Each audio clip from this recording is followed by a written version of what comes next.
Pais, irmãos, amigos, familiares e todos aqueles que têm o privilégio de me ouvir. Hoje eu tenho uma palavra para compartilhar com vocês.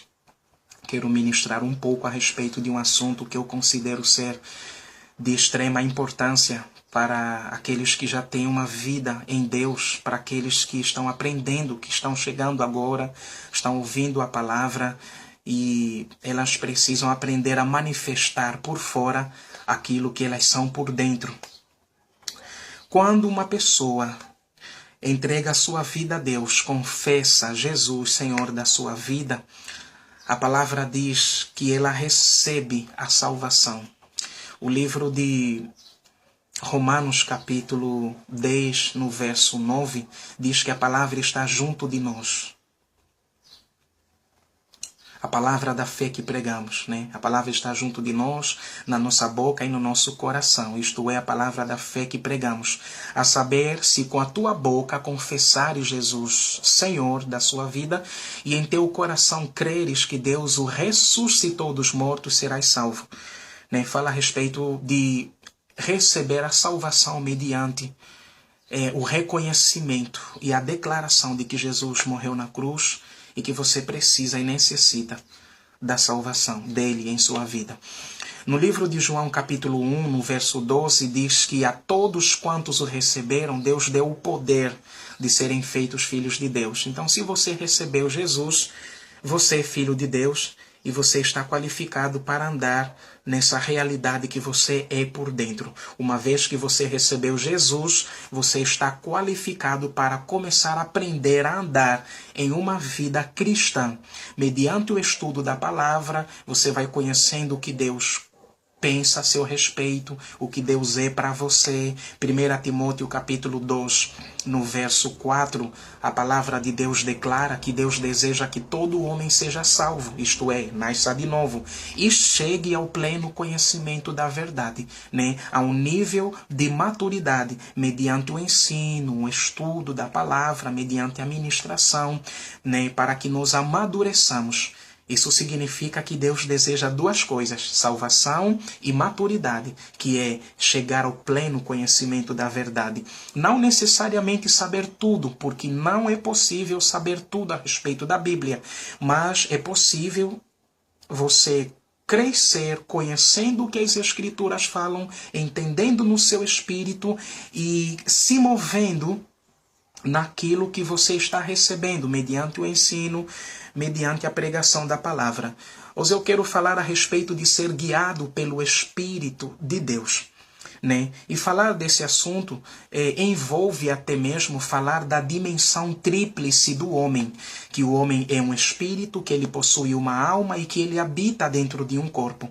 Algumas pessoas não creem assim, mas segundo as Escrituras, quando Deus formou o homem, no livro de Gênesis capítulo 1, no verso 26, a palavra diz que Deus criou o homem à sua imagem e semelhança. Isso é, um ser espiritual que tivesse a capacidade de se relacionar com ele, que tivesse a consciência da existência de Deus e da necessidade desse relacionamento. No capítulo 2, no verso 7 do mesmo livro, a Bíblia fala que Deus forma o homem do pó da terra. Primeiro ele cria, depois ele forma. Fala do ser criado como Deus, a sua imagem e semelhança, contendo características como a capacidade de pensar, raciocinar, ter vontade própria, né, o livre-arbítrio. Mas fala também do corpo, que é a casa onde o homem habita. Gênesis capítulo 2, no verso 7. Deus forma o homem e Deus sopra naquele barro, naquele corpo que ele havia criado, né, que ele havia formado, ele sopra a vida dele, ele sopra o ser que ele havia criado, o espírito, dentro do corpo. No livro de 1 Tessalonicenses, capítulo 5, no verso 23, a palavra deixa claro sobre essa divisão, né? Essa dimensão tríplice que envolve espírito, alma e corpo. Lá ele diz que o mesmo Deus de paz vos santifique em tudo. E depois ele fala o que é esse tudo. Ele diz, todo o vosso espírito, alma e corpo sejam plenamente conservados e irrepreensíveis para a vinda do nosso Senhor Jesus Cristo. Então existem inúmeros textos, e eu citei apenas 2, 3, para fundamentar essa existência de 3 partes que constituem o homem. Falando primeiramente da sua essência, o homem é um espírito. Agora, ele tem uma alma que envolve as emoções, o intelecto, as vontades, né? E ele habita dentro de um corpo, que é a sua casa, que é o corpo terrestre, né? A casa que nós falamos é o corpo terrestre. Só assim eu poderia, de uma forma resumida, entrar num assunto que é como ser guiado pelo Espírito de Deus. Uma vez que você fez de Jesus o Senhor da sua vida, então o Espírito Santo vem habitar dentro de você. Romanos capítulo 5, no verso 5, diz que o amor de Deus está derramado em nossos corações através do Espírito Santo que nos foi dado. Quando você recebeu Jesus, quando você confessou Jesus, Senhor da sua vida, o Espírito Santo veio habitar dentro de você. Você recebeu o amor que diz respeito ao próprio Deus, não que Deus tenha, mas Ele é amor, né? Isso fala da sua própria essência. O Espírito Santo veio habitar dentro de você e Ele quer ensinar você a ser guiado por Ele. Agora vamos entender o que significa realmente ser guiado pelo Espírito, o que isso envolve. Romanos capítulo 8, é o texto que eu escolhi para falar a respeito disso. Versículo 13 e 14. Romanos capítulo 8, versículo 13 e 14, a palavra de Deus diz o seguinte: porque se viverdes segundo a carne, caminhais para a morte. Mas se pelo Espírito mortificardes os feitos do corpo, certamente vivereis. Pois todos os que são guiados pelo Espírito de Deus são filhos de Deus. Na verdade, falar de ser guiado pelo Espírito envolve também falar de aprender a dominar a nossa carne. Primeira carta de Paulo aos Coríntios, no capítulo 9, no versículo 27, o apóstolo Paulo, falando sobre essa necessidade de nós subjugarmos o corpo, ele diz o seguinte: eu esmurro meu corpo e o reduzo à servidão, para que, pregando aos outros, eu mesmo não venha de maneira nenhuma a ser desqualificado ou a ser reprovado por Deus. Paulo entendia da necessidade que o cristão tinha de andar no Espírito, de ser guiado pelo Espírito, de andar na palavra, de obedecer na palavra. Mas existe uma parte em nós que se opõe a essa inclinação do Espírito, a essa vida que nós estamos desenvolvendo ao longo da nossa caminhada em Deus, que é a vida no Espírito, né? A intimidade com Deus, o obedecer a Deus, o ser guiado por Ele. Né? A palavra deixa claro, quando nós lemos Romanos capítulo 8, no verso 13, ele nos alerta que se, ele diz, se viverdes. Esse se, que é uma condição, significa o seguinte: é possível viver, também é possível não viver. Mas ele diz, se, o que dá a ideia de uma escolha, não só de uma possibilidade, não só de uma condição, mas de uma possível escolha. Se viverdes, está falando para nós, se vocês viverem segundo a carne, vocês estão caminhando para a morte, para a destruição. Esse se viverdes segundo a carne é o mesmo que viver sem relacionamento com Deus, viver uma vida governada pelos sentidos, pela própria concupiscência, pelos prazeres da carne, né? O apóstolo Paulo, quando escreveu para a igreja de Gálatas, no capítulo 5, no verso 19, ele enumera as obras da carne: prostituição, impureza, lascívia, idolatria, feitiçarias, inimizades, porfias, iras, ciúmes e assim por diante, né? Todas as obras da carne, que são todas aquelas inclinações que se opõem à vontade de Deus, elas devem ser evitadas em nós, né? Existe uma maneira de nós aprendermos a dominar o nosso corpo, que é mediante esse Espírito que já nasceu de novo, que tem dentro dele o Espírito Santo, que nutre o nosso espírito com o poder de Deus, a ponto de nós mesmos, como seres espirituais, nos levantarmos por dentro e começarmos a exercer a autoridade sobre o nosso corpo. Devemos aprender a colocar o nosso corpo no seu devido lugar. E isso só é possível mediante o estudo, a comunhão com a palavra de Deus e mediante a oração. Precisamos voltar para a palavra, meditar na palavra, declarar a palavra, permitir que ela penetre em nosso coração, estarmos abertos para que a palavra ilumine as nossas vidas. Isso vai ser como luz chegando a nós nas áreas em que nós ainda não temos a revelação de quem nós somos em Deus. Então é possível nós vivermos segundo a carne, como é possível também nós não vivermos segundo a carne. O Espírito Santo está dentro de nós para nos ajudar em momentos de necessidade.